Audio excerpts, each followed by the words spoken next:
जब से तालिबान ने लड़कियों की शिक्षा पर रोक लगाई है, तभी से दुनिया सकते में है और आलोचना कर रही है। लेकिन तालिबान टस से मस नहीं हो रहा।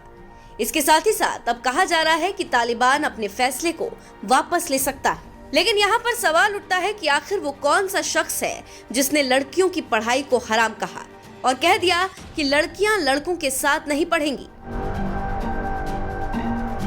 तो आज हम उस जाहिल तालिबानी शिक्षा मंत्री के बारे में बताएंगे जिसने बच्चियों के पढ़ने पर रोक लगा दी है। जी हाँ, पहले हम थोड़ी खबर की चर्चा कर लेते हैं कि आखिर तालिबान ने शिक्षा पर प्रतिबंध लगाकर क्या कहा और उसकी क्या सोच है। जब लड़कियों की शिक्षा पर प्रतिबंध घोषित किया जा रहा था, तब तालिबान के शिक्षा मंत्री निदा मोहम्मद नदीम ने कहा था कि हमने लड़कियों से कहा था कि हिजाब पहने, लेकिन उन्होंने ऐसा नहीं किया। वो ऐसे सज धज कर जाती हैं जैसे किसी शादी समारोह में जा रही हों। लड़कियां एग्रीकल्चर और इंजीनियरिंग की पढ़ाई कर रही हैं। यह अफगानिस्तान के कल्चर से मेल नहीं खाता। लड़कियों को सीखना चाहिए, लेकिन वो नहीं जो इस्लाम और अफगानिस्तान के खिलाफ हो। तो आप समझ गए होंगे कि आखिर तालिबानी शिक्षा मंत्री नदीम की सोच क्या है। तो अब हम बताते हैं कि जिस शिक्षा मंत्री ने लड़कियों की शिक्षा पर बैन लगाया वो है क्या और पहले क्या करता था। तालिबानी शिक्षा मंत्री निदा मोहम्मद नदीम तालिबान मिलिट्री कमांडर रहा है। नदीम ने खुद कोई पढ़ाई नहीं की। नदीम का आधा जीवन पहाड़ों में गुजरा है। नदीम तालिबान के सुप्रीम लीडर हैबतुल्लाह अंखुजादा का खास है।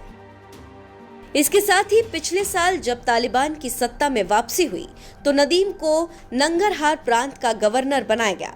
रिपोर्ट्स की माने तो नंगरहार प्रांत का गवर्नर बनने के बाद नदीम ने एक खतरनाक आदेश दिया और कहा कि जो लोग तालिबान की बात नहीं मानते उनकी हत्या कर दो।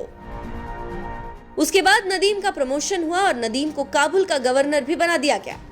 इसी साल अक्टूबर में उसे शिक्षा मंत्री बनाया गया है। जानकार कहते हैं कि नदीम ने 2 दशकों में पश्चिमी शासन की छोड़ी गई विरासत को खत्म करने की कसम खाई है। निदा मोहम्मद नदीम खुलेआम कहता है कि लड़कियों का पढ़ाई करना इस्लाम और अफगान मूल्यों के खिलाफ है।